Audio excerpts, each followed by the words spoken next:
নমস্কার, আপনারা দেখছেন আমার ছোট্ট YouTube channel voice of Anirban. সঙ্গে আমি আপনাদের আপনজন অনির্বাণ চৌধুরী। প্রতিদিন রাত 8টায় একটা করে ভিডিও নিয়ে আপনাদের কাছে আসি। আজকেও রাত 8টায় চলে এলাম একটি ভিডিও নিয়ে। সেটা হচ্ছে আসন্ন যে 4টি বিধানসভা কেন্দ্রের উপনির্বাচন, সেখানে বাম কংগ্রেসের জোট সেটা হওয়ার সম্ভাবনা কতটা। এখন এই প্রসঙ্গে আসার আগে আপনাদের কাছে একটা ছোট্ট অনুরোধ, যারা এখনো চ্যানেলটাকে সাবস্ক্রাইব করেননি তারা একটু সাবস্ক্রাইব করে পাশের বেল আইকনটাকে প্রেস করে অল অপশানটাকে নেবেন, যাতে আপনাদের কাছে নোটিফিকেশানটা সবার আগে পৌঁছয়। আর দ্বিতীয় কথা, এই ভিডিওর আমার ছবির তলায় একটা হোয়াটসঅ্যাপ নাম্বার দেওয়া আছে। আমি আপনাদের সবার কাছে অনুরোধ করব, হাত জোর করে অনুরোধ করব, অযথা ফোন করে বিরক্ত করবেন না। ওটা শুধুমাত্র দেওয়া হয়েছে খবরের জন্য। যদি আপনাদের কাছে কোনো খবর থাকে ভিডিও আকারে, আপনারা সেই খবরটাই হোয়াটসঅ্যাপ নাম্বারে পাঠাতে পারেন, আমরা আপনাদের সঙ্গে যোগাযোগ করে নেব। তো যাই হোক, মূল বিষয়ে আসি। প্রথমত হচ্ছে 4টি কেন্দ্র কোনটা কোনটা আপনারা জানেন। একটা হচ্ছে কলকাতার মানিকতলা, 2 হচ্ছে রায়গঞ্জ, 3 হচ্ছে রানাঘাট দক্ষিণ এবং 4 হচ্ছে বাগদা। এখন এই 4টি কেন্দ্রে যে নির্বাচন মানে উপনির্বাচন বিধানসভার এগুলো হতে চলেছে, সেখানে আগামী 10ই জুলাই ঘোষণা করেছে নির্বাচন কমিশন যে এই 4টি কেন্দ্রে নির্বাচন হবে। তো এই 4টি কেন্দ্রেই তৃণমূল তাদের প্রার্থী তালিকা ঘোষণা করে দিয়েছে। মানিকতলা কেন্দ্রে লড়বেন তৃণমূলের প্রয়াত নেতা এবং মন্ত্রী সাধন পাণ্ডের স্ত্রী সুপ্তি পাণ্ডে। রায়গঞ্জে লড়বেন আপনার কৃষ্ণ কল্যাণী। রানাঘাট দক্ষিণে লড়বেন মুকুটমণি অধিকারী। প্রসঙ্গত বলে রাখি, এই কৃষ্ণ কল্যাণী এবং মুকুটমণি অধিকারী দুজনেই তৃণমূলের হয়ে লড়াই করেছিলেন লোকসভা নির্বাচনে, হেরে গেছেন, তাদের ওপরই দল আস্থা রেখেছে। আর বাগদা কেন্দ্রে একটা পরিবর্তন করেছে তারা প্রার্থী পদে, সেটা হচ্ছে বাগদার যিনি বিধায়ক ছিলেন সেই বিশ্বজিৎ দাস, তাকে সেখানকার এবারে আর টিকিট না দিয়ে সেখানে ঠাকুর বাড়ির তৃণমূল নেত্রী একসময়ের সাংসদ মমতা বালা ঠাকুরের কন্যা মধুপর্ণা ঠাকুরকে প্রার্থী করেছে। বামপন্থীরাও 3টে কেন্দ্রে প্রার্থী ঠিক করেছে। সেটা হলো মানিকতলা কেন্দ্রে অত্যন্ত ভালো ছেলে বলে রাখি, রাজীব মজুমদার, ডিওয়াইফাই একটা সময় করত, এখন শ্রমিক আন্দোলনের সঙ্গে যুক্ত। রাজীবকে প্রার্থী করেছে। দ্বিতীয়ত হচ্ছে রানাঘাট দক্ষিণে অরিন্দম বিশ্বাস, তাকে প্রার্থী করছে। আর বাগদা কেন্দ্রে লড়ছে ফরওয়ার্ড ব্লক বামফ্রন্টের পক্ষ থেকে। এখানে যিনি লড়ছেন আমার ছোট ভাইয়ের মতো গৌর বিশ্বাস, অত্যন্ত ভালো ছেলে, স্কুল শিক্ষক, এবং তিনি হচ্ছেন বাগদার দীর্ঘদিনের ফরওয়ার্ড ব্লকের বিধায়ক ছিলেন কমলাক্ষী বিশ্বাস, তার পুত্র। তো এখন রায়গঞ্জ কেন্দ্রটাতে বামপন্থীরা কোনো প্রার্থী ঘোষণা করেনি। রায়গঞ্জ কেন্দ্রটা কংগ্রেসের জন্য ছেড়ে রাখা হয়েছে।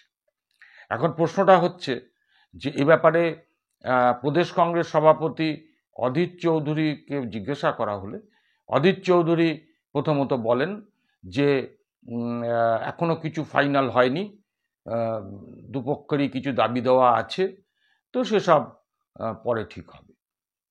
এখন ব্যাপারটা হচ্ছে যে তিনি এও বলেছেন যে জোটটা তো আমরা ভাঙিনি, সুতরাং জোট আছে, প্রার্থী নিয়ে বা অন্যান্য বিষয় নিয়ে কিছু কথাবার্তা হবে, সেগুলো হবে, দেখা যাবে। অর্থাৎ তিনি ঠিক সেভাবে গুরুত্বটা দিচ্ছেন না এই কারণেই, তার গুরুত্ব দেওয়ার কথাও নয়, কারণ তিনি প্রদেশ সভাপতি হতে পারেন, কিন্তু এআইসিসির পক্ষ থেকে অধীর চৌধুরীর ওপর কিছু নিয়ন্ত্রণ জারি করা হয়েছে।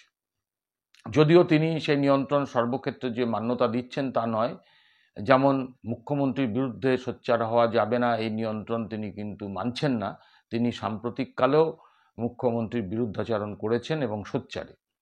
তো যাই হোক, এখন কংগ্রেসের একটি মিটিং আছে, আপনাদের জানিয়ে রাখি 21শে জুন প্রদেশ কংগ্রেস দপ্তরে মিটিং হবে। সমস্ত প্রদেশ নেতৃত্ব থাকবে, জেলার নেতৃত্বদের ডাকা হয়েছে, ক্যান্ডিডেটদের ডাকা হয়েছে, যারা লড়েছেন তাদের ডাকা হয়েছে। এই নির্বাচনী বিশ্লেষণ চলবে এবং এই নির্বাচনী বিশ্লেষণে এআইসিসির পক্ষ থেকে হাজির থাকবেন গোলাম মোহাম্মদ। এখন তিনি সবটা শুনবেন, জানবেন এবং এই বিধানসভা উপনির্বাচনের ব্যাপারেই জোট হবে কি হবে না সেটা সেদিনই জানিয়ে দেবেন। আবার তারপরেই 20-21 তারিখ 19 এবং 20 তারিখ, তার আগেই দুদিন সিপিএমের রাজ্য কমিটির মিটিং হবে। সেটা আপনারা জানেন, এর আগের ভিডিওতেও বলেছি। তো 21 তারিখের মিটিংটা অত্যন্ত ভাইটাল। এখন প্রথম কথা হচ্ছে যে আমরা যেটুকু জানতে পেরেছি আমাদের সূত্র ধরে, এআইসিসির কি চিন্তাভাবনা সেটা তো আমরা বলতে পারবো না। এআইসিসি চাইবে না মনে হয় যে তৃণমূলের সঙ্গে এই মুহূর্তে কোনো রকম দ্বন্দ্বে যেতে, বা এমন কিছু কার্যকলাপ প্রদেশ কংগ্রেস না করুক যাতে তৃণমূল বিরক্ত বোধ করে এবং যার ফলে এআইসিসি অস্বস্তিতে পড়ে। তো জানি না সেটা গোলাম মোহাম্মদ আসছেন এআইসিসির পক্ষ থেকে, তাকে দিয়ে কি নির্দেশ দেওয়ানো হবে সেটা আমি জানি না। জোট হতেও পারে, নাও হতে পারে। তবে আমরা যেটুকু শুনেছি যে প্রদেশ কংগ্রেসের একটা বৃহত্তম অংশ তারা কিন্তু চাইছেন যে শুধু রায়গঞ্জ কেন্দ্র নয়, তারা বাগদা কেন্দ্রটাও চাইছেন এবং এই বাগদা কেন্দ্রে তারা লড়াই করার জন্য তারা বেশ কয়েকজনের সঙ্গে কথাবার্তাও বলেছেন।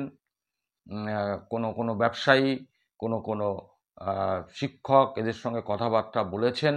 রাজনৈতিক কর্মীও দু একজন আবেদন করেছেন কংগ্রেসের কাছে। তো সুতরাং বাগদা কেন্দ্রটাতে যেহেতু ফরওয়ার্ড ব্লক লড়ছে, ফরওয়ার্ড ব্লকের সঙ্গে এই লোকসভা নির্বাচনে কংগ্রেসের একটা বৈরিতা দেখা গেছে। সেখানে কুচবিহার এবং পুরুলিয়া কেন্দ্রে দুপক্ষেরই প্রার্থী ছিল। সুতরাং এই মুহূর্তে বাগদা কেন্দ্রটা না ছাড়লে সেক্ষেত্রে ফরওয়ার্ড ব্লকের কি ভূমিকা হবে, আবার সিপিএম সেক্ষেত্রে কি ভূমিকা নেবে, বামফ্রন্টে কি পরিস্থিতি দাঁড়াবে, আর সবথেকে বড় কথা আদৌ এআইসিসি চাইবে কিনা জোট করতে বা জোটবদ্ধভাবে লড়তে, সেটা নিয়ে যথেষ্ট সংশয় আছে। এখন এই জায়গায় দাঁড়িয়ে আমি শুধু এটুকুই বলবো যে জোট হবে কিনা সেটা মোটামুটি 21 তারিখ পরিষ্কার হবে। তবে মনে হয় যে এমন কিছু সরাসরি জোট ভাঙার দায়িত্ব কেউ নেবে না, যার জন্য সিপিএমও রায়গঞ্জের আসনটাকে বা বামফ্রন্ট ছেড়ে রেখেছে। সেরকম কংগ্রেসও কিন্তু আমার মনে হয় এমন কিছু আসনের দাবি করবে। বাগদা তো আমরা শুনেছি, হয়তো আরও একটি আসনের দাবি করতে পারে, জানি না। তো সেইগুলো করলে কিন্তু এমন পরিস্থিতির সৃষ্টি হতে পারে যে আর জোটবদ্ধভাবে লড়াই আমরা নাও দেখতে পারি।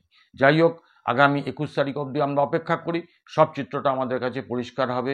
নমস্কার, আবার আগামীকাল দেখা হবে আপনাদের সঙ্গে।